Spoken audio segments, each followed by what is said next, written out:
Assalamualaikum warahmatullahi wabarakatuh.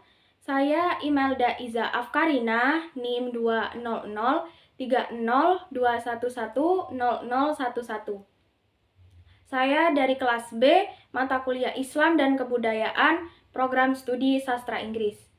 Pada kesempatan kali ini, saya akan membahas materi Islam dan Kebudayaan dengan tema pembentukan masyarakat Islam di Nusantara. Pada slide pertama, saya akan membahas tentang proses penyebaran Islam. Islam tersebar di Nusantara atau di Indonesia dengan berbagai proses atau dengan berbagai macam cara. Salah satunya adalah perdagangan. Islam masuk ke Nusantara melalui perdagangan dimulai pada abad ke-7 Masehi sampai pada abad ke-16 Masehi. Penyebaran Islam di Nusantara diindikasi dibawa oleh para pedagang yang berasal dari berbagai negara. Pertumbuhan komunitas Islam bermula di berbagai pelabuhan-pelabuhan penting di Sumatera, Jawa, serta daerah pesisir yang lainnya. Kerajaan-kerajaan Islam yang pertama berdiri di daerah pesisir seperti Kerajaan Samudra Pasai, Aceh, Demak, Banten, dan Cirebon adalah salah satu hasil dari penyebaran Islam melalui perdagangan. Cara selanjutnya adalah perkawinan. Biasanya para pedagang atau para pendakwa Islam, dai, mereka melakukan perkawinan dengan wanita pribumi atau dengan perempuan yang ada di Nusantara. Perempuan yang dinikahi ini biasanya berasal dari perempuan-perempuan dengan kasta istimewa seperti putri raja atau putri bangsawan. Cara berikutnya adalah tasawuf. Tasawuf sendiri adalah ajaran pendekatan diri kepada Allah Subhanahu wa Ta'ala.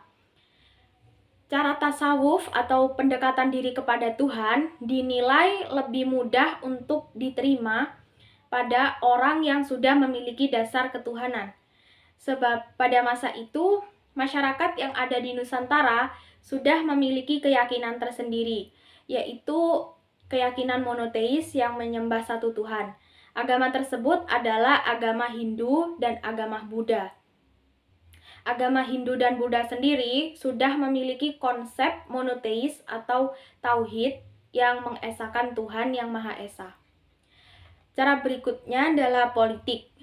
Hal ini dilakukan sebab pada masa itu raja atau bangsawan atau pemimpin-pemimpin penting negara memiliki peran yang sangat penting dalam kehidupan masyarakat.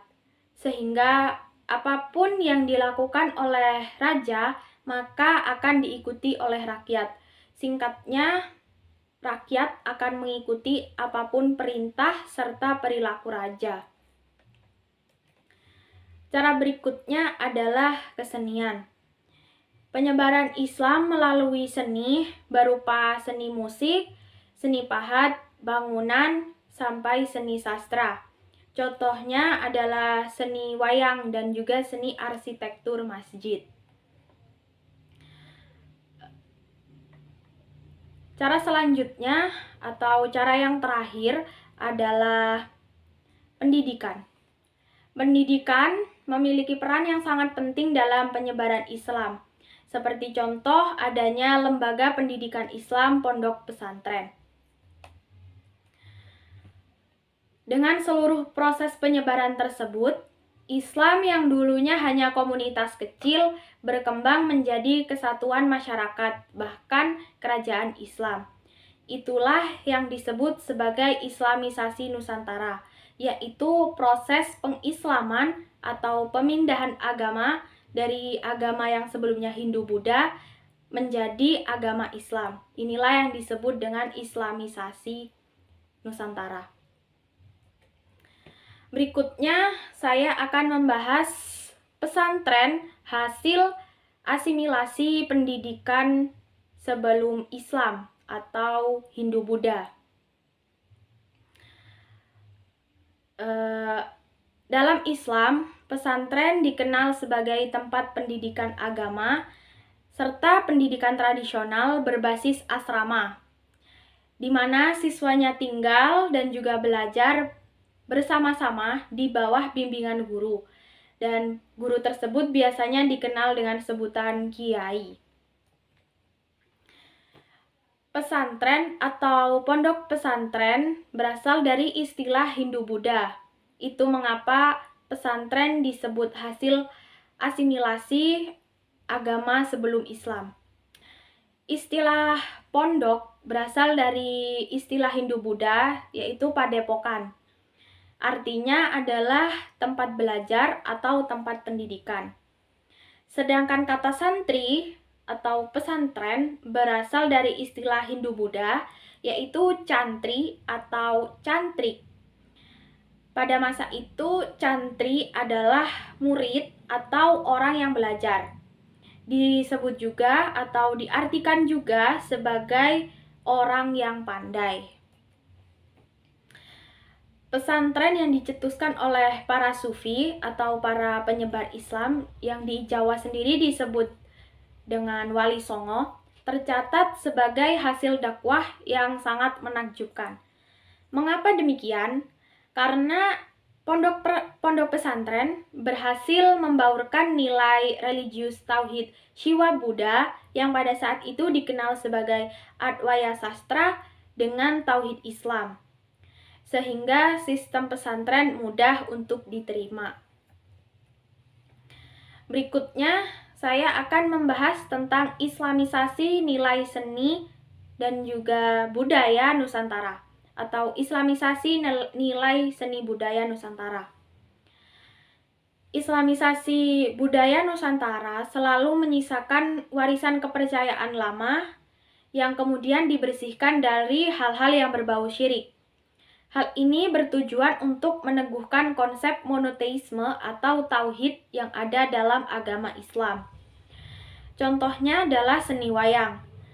Dalam cerita wayang, sering disisipkan nilai-nilai Islam seperti kisah wayang yang diceritakan oleh Sunan Kalijaga, yaitu tokoh Yudhistira yang diberi pusaka bernama Kalimosodo. Kalimosodo sendiri diartikan sebagai 2 kalimat syahadat. Dengan demikian, masyarakat merasa aman dengan Islam karena Islam hadir tanpa mengancam tradisi, Islam juga hadir tanpa mengancam budaya, dan Islam juga hadir tanpa mengancam posisi mereka. Berikut adalah gambaran Yudhistira dengan pusaka Kalimosodo atau kalimat syahadat sebagai syarat utama masuknya agama Islam. Kisah ini diceritakan oleh Sunan Kalijaga dalam proses dakwah beliau. Sekian presentasi dari saya, kurang lebihnya mohon maaf. Terima kasih. Wassalamualaikum warahmatullahi wabarakatuh.